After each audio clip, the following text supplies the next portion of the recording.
Season 2, Episode 1. Wine might not have magical talent like his peers, but he certainly won't stand in their way during a fierce battle. In a place where everything is decided in an instant, Wynn's group did a great job holding back the three-headed dog. Thanks to their perfect teamwork, they didn't face much trouble, easily taking down two heads and leaving the rest for Wine to handle. Despite the flames rushing toward him, Wine bravely unleashed a clean sword strike, finishing it off without a single drop of blood touching him, all to be by Elfaria's side. He needs to strive and become even stronger. While grading, Edward felt irritated seeing Wine get a perfect score on the written exam. Meanwhile, Teacher Wagner was delighted to have such a student. Currently, Wine is studying in the library with his friends, making the most of the little time left to prepare for tomorrow's exam. Thanks to Lonnie's group, he got all the practical points. Rusty joked that studying too much might turn his hair gray. Khaled felt jealous and wanted to try pulling a strand but was too shy. In the office, two young and reckless guys were still annoyed despite being praised since they never got along. Whenever Wynn's name is mentioned, they both lose their temper, while Lonty has become softer than before. Even W has changed, learning a deep lesson from Wine, that it's okay to fail. That night, Khaled brought food for Wine, but he had already fallen asleep. She quietly covered him with a blanket and whispered a few words to make sure he was still sleeping. Once confirmed, she tried to steal a kiss, but before she could move, Rusty caught her red-handed. Khaled scrambled to explain, "I was just covering him with a blanket." Even so, her friend thought she was trying to kiss Wine. Khaled hates the Magia Venders. Because of Elfaria and that magic, Wine keeps chasing after her and hurting himself repeatedly, while Elfaria does nothing but sit at the top of the tower. On the tower, Elfaria became the target of harsh words, but didn't bother responding. The reason they are here is for the troublesome ritual. The final exam creator is Professor Edward. Strangely, there is only one question. Anyone who answers it gets a full 6 points. The question is, what is magic? For someone who can't use magic like Wine, he has no right to answer. Even so, Wine doesn't give up because of his promise to Elfaria. It's an essay question about the conditions for activating and operating magic, requiring them to put those feelings into words. Most people can easily give an answer. A very simple question, but not for Wine. It's not in the textbooks and it isn't taught. Someone who can't use magic like him has no right to answer. Even so, Wine doesn't give up because of his promise to Elfaria. He keeps thinking of her and turns the feeling into his answer. He must pass this exam at all costs. That afternoon, Wagner was furious when he learned that Edward had intentionally set such a nasty question. Anyone can see he's making things difficult for Wine. As a teacher, how could you do such a ridiculous thing? Edward irritably claimed that the old teacher was the unreasonable one here. Is someone who can't use magic going to the tower just to be a clown? In this magic world, a sword can never replace a staff. Both you and the principal are insane. Both you and the principal have gone mad. Just end this dream that will never come true. As expected, Wine failed to get enough points to climb the tower. He could only sit and resent Professor Edward in frustration. How could someone like me solve that? Rusty knew that no matter what he said, Wine wouldn't listen, so he could only offer a hug as comfort. No matter what happens, I will always be by your side. While the group was frantically searching for Wine, Julius indifferently assumed that the useless guy had already left the academy. A coward like him isn't worth worrying about. Hearing that, Wu immediately raised his wand to shut Julius up.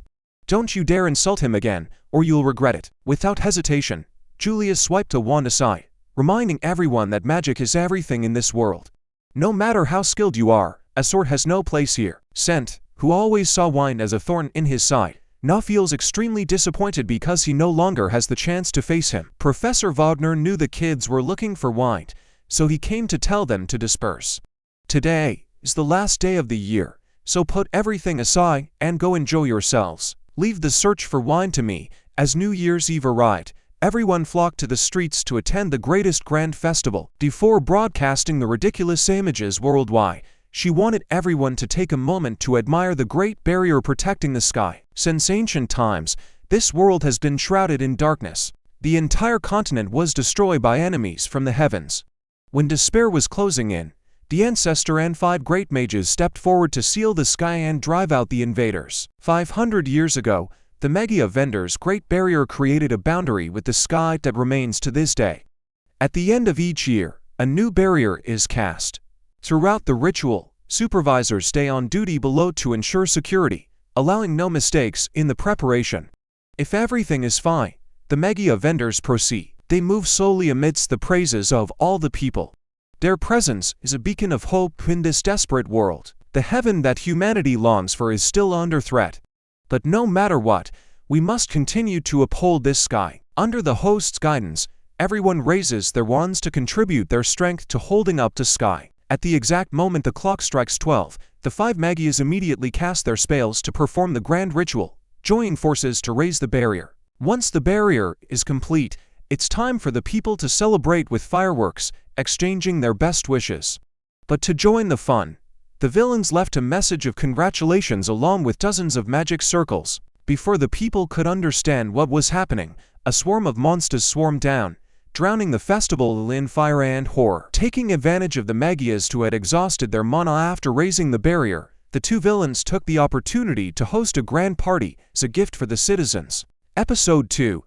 Through the teleportation magic circles Wind had seen on the 11th floor, the monsters flooded out to attack and slaughter every civilian in sight.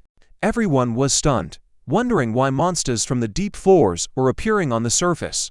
Facing this situation, the host and the people were forced to defend with all their might. They created hundreds of guardians to hold back the monsters charging fiercely toward them, accompanied by fiery attacks from the guard squad. A terrifying fire capable of incinerating everything in its path. Not to mention the high-ranking mages working overtime. It seemed like everything would end quickly. Just when the danger seemed gone, the fire was suddenly extinguished. The monster that the guards tried to roast somehow stayed healthy and became even more aggressive than before. Before anyone realized, it rushed forward and defeated a member, finishing them in one blow and crushing them right in front of everyone. At this moment, the host realized that magic had been neutralized. They easily tore through the guardians and flew up to attack her with an anti-magician sword. The weapon that Wayne's group brought back has been mass-produced and put into actual combat. The one who caused this disaster cannot be a lone criminal. Regardless, the principal refused to send reinforcements from the academy into the city. The army in the city was just a diversion, so there was no need to go out there. Instead, she wanted everyone to focus on protecting the tower. Maintaining the barrier left the Magia Vendors in a weakened state. When the blindfolded old man wanted to send reinforcements, Aaron stopped him. "Don't do anything unnecessary, you stain on my reputation." He forbade the Magias from leaving, fearing that if the barrier was lost, invaders would flood in. Then, the whole world would turn into hell, not just the city. The villain felt irritated not seeing any Magias. "I've hung such delicious bait, and yet no one is biting." Witnessing the citizens being slaughtered made Eris nearly collapse. She wanted to save a mother and child nearby, but her magic was useless. The sword the monster held could absorb any attack. Just as it was about to take their lives, Wine arrived just in time to take its arm. Everyone was stunned, somewhere inside him. Wine still felt resentment for the cruelty the world has shown toward swords. "If I said I've never felt resentment, it would be a lie." Despite the unfair treatment, Wine never wished for this, even as his hands tremble with fear. He tries to grip his sword tightly, because the more he hesitates, the more people will fall. During the fight, Rosti suddenly runs out and yells for him to target the ones holding weapons. For those without swords, the mages can still handle them, without hesitation. Wine charges straight into the monster, pouring all his strength into holding it back before surging up to slice it in half. Iris believes he can definitely defeat the anti-magicians, but alone, he can't do much since their numbers are too overwhelming. Instead of fighting, Aaron wants Iris to mobilize the dwarves to stop this tyranny, while transferring authority to her to stabilize the battlefield. From now on, the dwarves are permitted to join the fight on all fronts. Mages will coordinate with dwarves to wipe out the monsters. Hearing this, Wagner immediately rushes to the tavern to plead for help. Despite their annoyance, they head to the battlefield to assist Wynn's group. In the chaos, Edward also joins the fray and stands up to lead the students. Form a line quickly and hold them back. Become the staves that protect the people. The students are terrified, thinking, if even high mages were defeated, what can we do? On the other side, Lonti is single-handedly facing multiple monsters at once. One with a weapon keeps her on high alert. It's unclear if it neutralizes magic or absorbs mana. All she knows is that one slip-up means death. Lonti can't carry this alone and desperately needs support.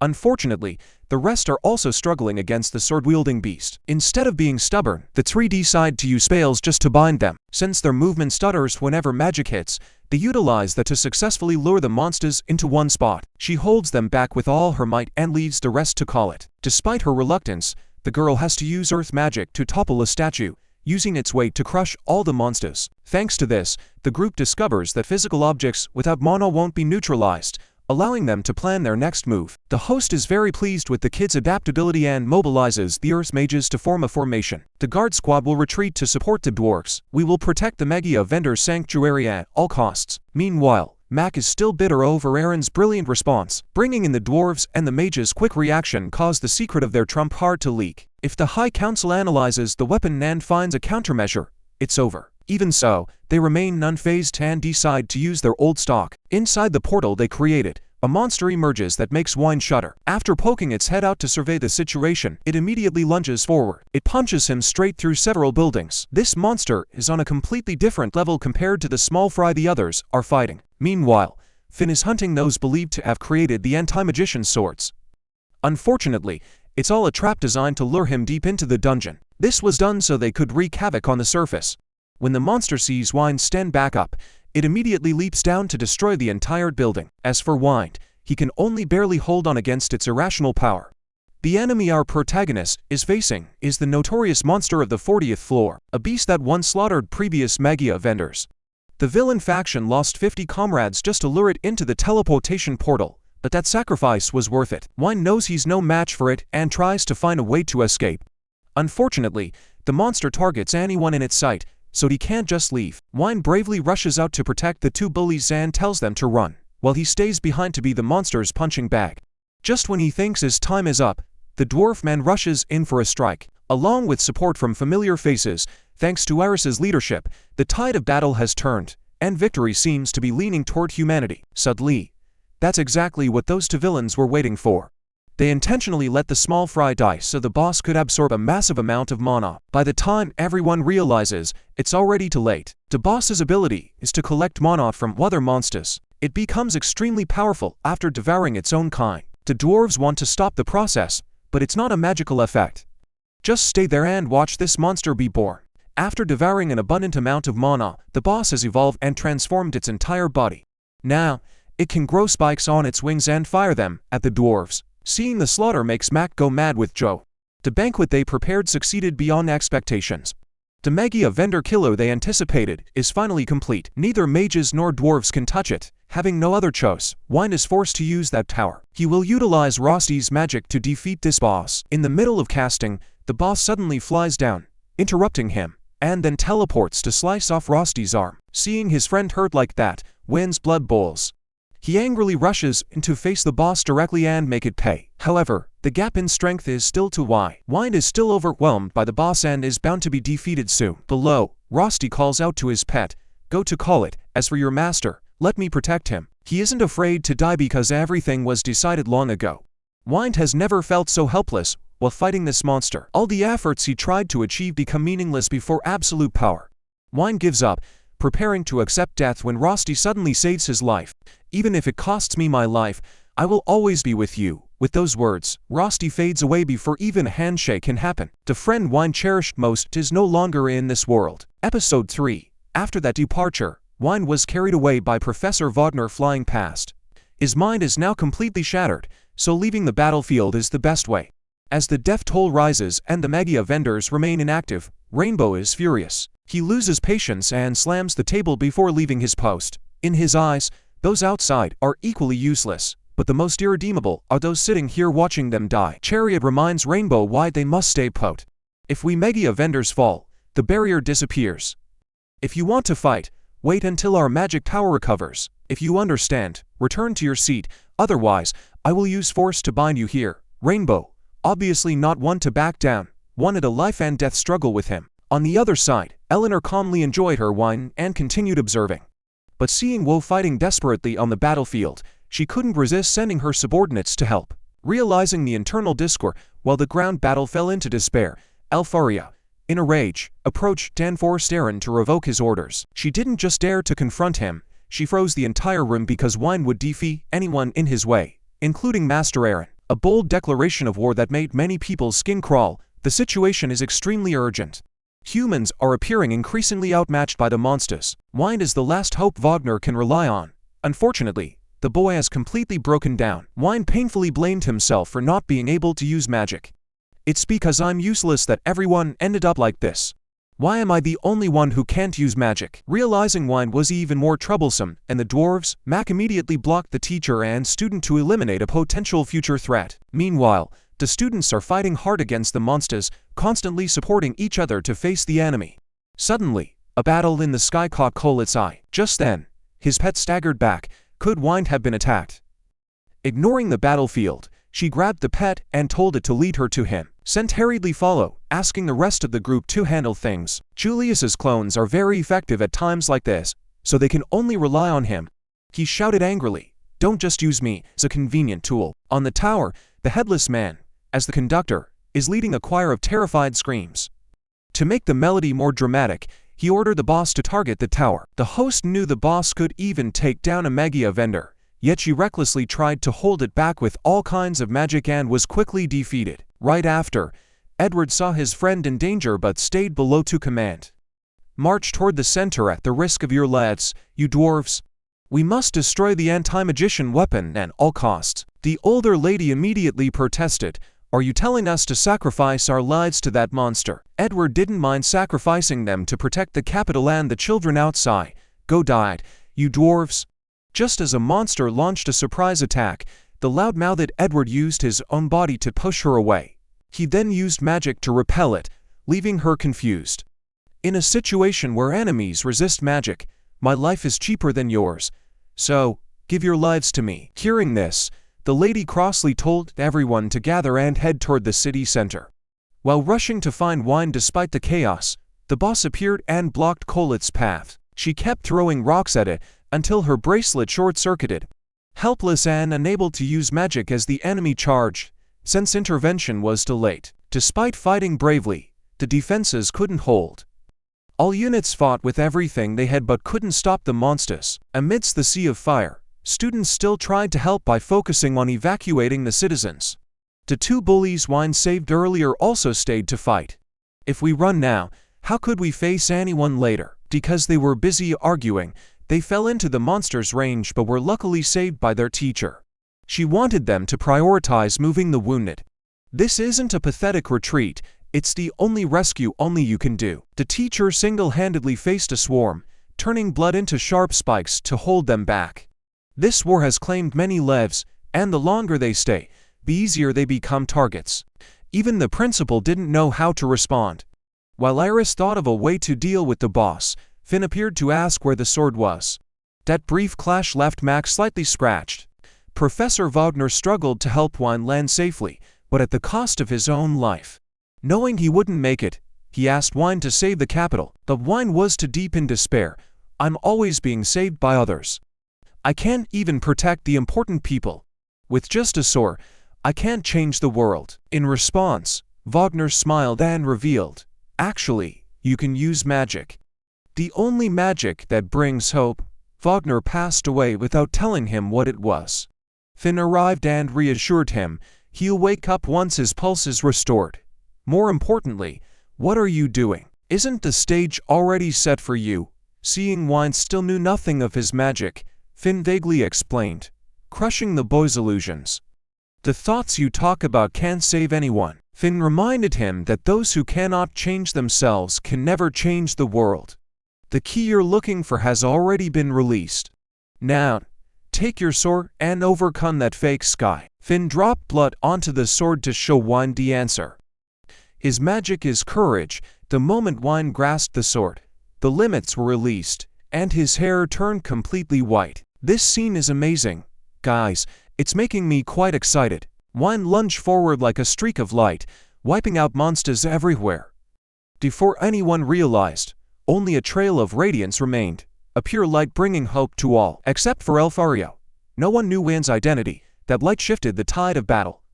Luckily, Sen struck in time to block the boss and save Colet, but he could only hold it for a moment. Though exhausted, he refused to run. "I will absolutely not lose to that guy." The truth is Sen was always envious of Wine, yet admired him. In the end, I'm just a pathetic loser.